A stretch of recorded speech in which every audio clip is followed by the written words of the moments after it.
What a change in weather. It was like 75 degrees yesterday. Now the high is 55 and we got hail and rain, which is good. Hopefully that'll help with the forest fires in the area. Crazy weather.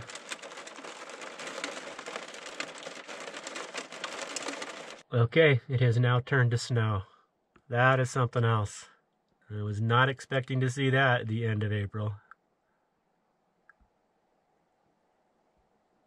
All right, well, we're getting up to a cooler morning this morning. We had a dramatic drop in temperatures here, which is kind of nice.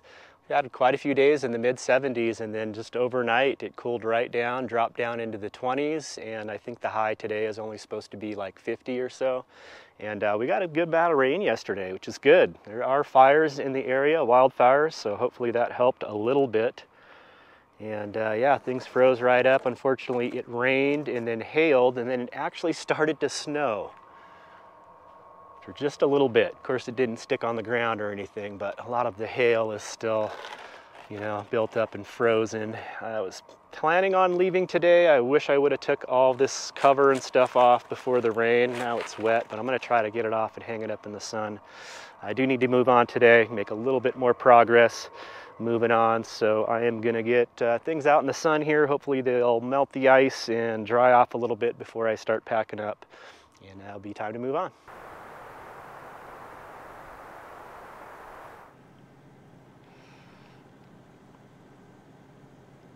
It's time to roll on. This was a nice camp. Just wanted to thank Lewis for stopping by.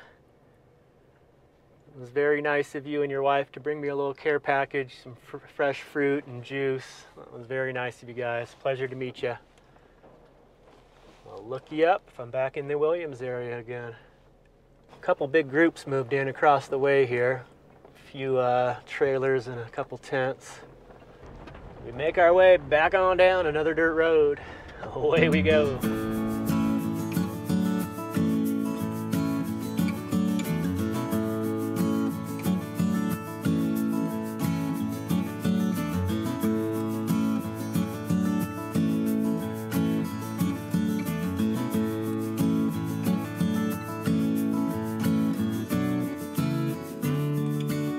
We have found ourselves another national forest just a short distance away, and we are now in the Coconino National Forest.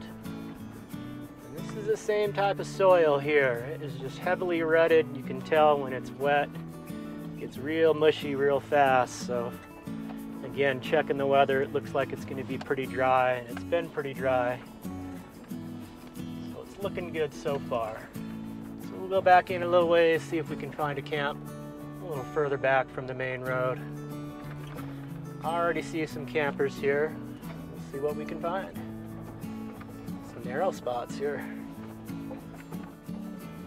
Wow, it's pretty back here. Get a nice view of the mountain. Still a little snow on it. This is awesome. Okay, let's grab a spot here.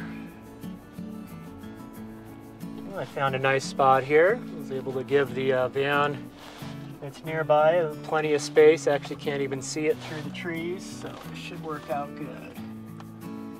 Just trying to back in here and get one of my rear tires up on a rock that's already there to kind of level out. It's about perfect. It's a little cooler here. I'm up at about 7,300 feet, so it's nice to get some sunshine to warm up. And we'll get out here and get set up. We'll give you a little shot of the camp here. I was able to get away from that main dirt road there, so if there's any traffic, it's pretty dusty here. This soil here is quite dusty. It's been dry and windy, and it just kind of, you step and it just puffs up everywhere. Real easy to track in the van, but got the broom out, just try to keep everything swept out. Get a little bit of partial shade here. When I first pulled in, I was in the sun, so it really warmed the van up. It's only about 55, 60 degrees out today. The low's supposed to be about 25, so it's a little cooler up here. I'm up over 7,000 feet elevation now. And yeah, we got a few days of cold nights, and then it's gonna be warming back up into the 70s during the day. And I'm really digging it back here. I did pass a couple areas where there was quite a few people camped on the way in, and then I got back in here a little further, and there's really just one other person. They're in a van. You can't even see them. They're through the woods a little bit, good distance away. So very peaceful back here. So I am just gonna hunker down here. I just talked to Kelly. She's about a day out, so I think I'm just gonna hang here and she'll probably just meet me right here. Hey, I see a familiar van out there. That looks like Kelly. She found me. I gotta go say hi to my buddy. Okay, well, it is actually departure day today from this camp. I know I didn't really show much around here. Of course, Kelly joined me here. It was awesome to be reunited again. So we just spent a few days of downtime. She did a lot of driving and is just finishing up a job. So it was just a great place to relax and hang out. But we've got a little adventure here in the works. So we're going to be actually departing again for another day or possibly two. Kelly, it's good to see you again. Hi. Hi. That's it, huh? Yeah. How was your job? It was good. Good. But I'm happy to be free. Back on the road. Back on the road again. Right on. All right. Well, we'll be seeing more of Kelly here soon. And hopefully our little mini adventure here goes well. And we'll fill you in on the details here shortly. The adventure continues.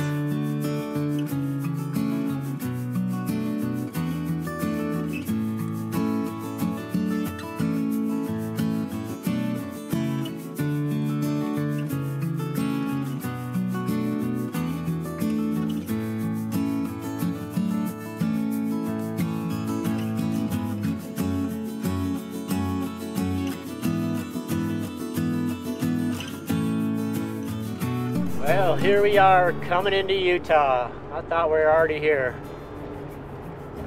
Time to say goodbye to Arizona. Hello, Utah. Appreciate the welcome. Life elevated. That's what I'm talking about. I'm pretty close to my destination. So to protect this person's privacy, I'm not going to take you right to their house. But we'll be checking in soon after. There is some public land right near here, so I should be able to take care of business and then head off and find a camp before dark, if all goes well. Okay, it is time for an update, guys. My apologies, it is incredibly windy out here and it's just shifting all over. I can't really seem to get out of it. I'm trying to use my van here to block it and it just keeps shifting directions. I'm in Virgin, Utah. I'm just above Hurricane, Utah. It's about 6 miles down the hill and drove all the way out here from the Flagstaff area. It was a time-sensitive mission.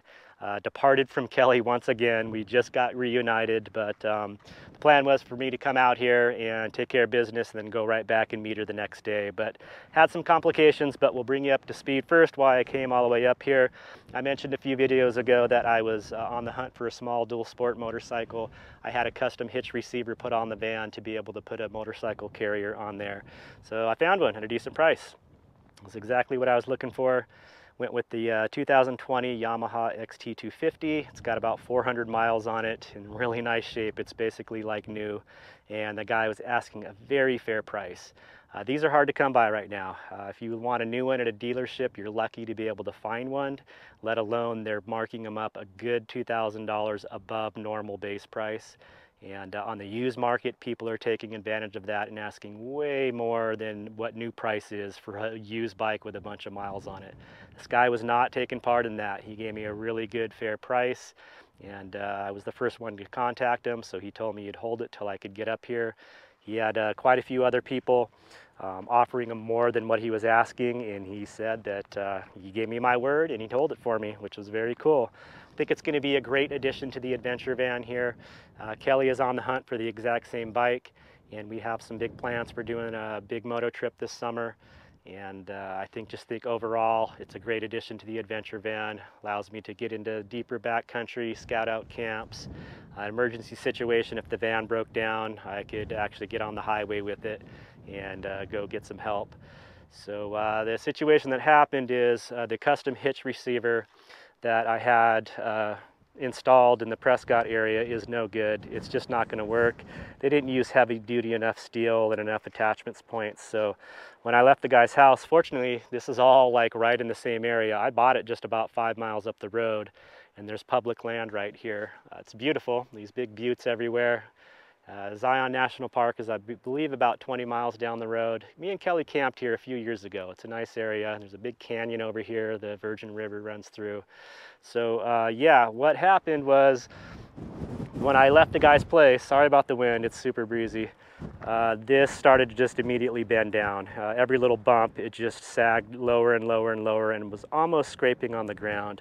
It's level now because I was able to unload the bike and just with my own strength bend it back up to level, which right there in itself shows you that it's just not strong enough.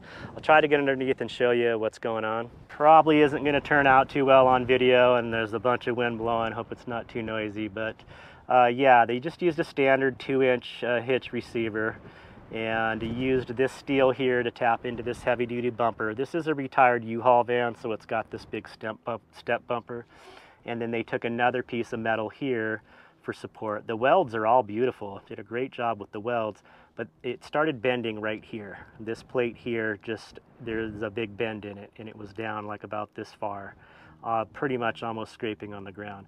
There's just no support up top or in front.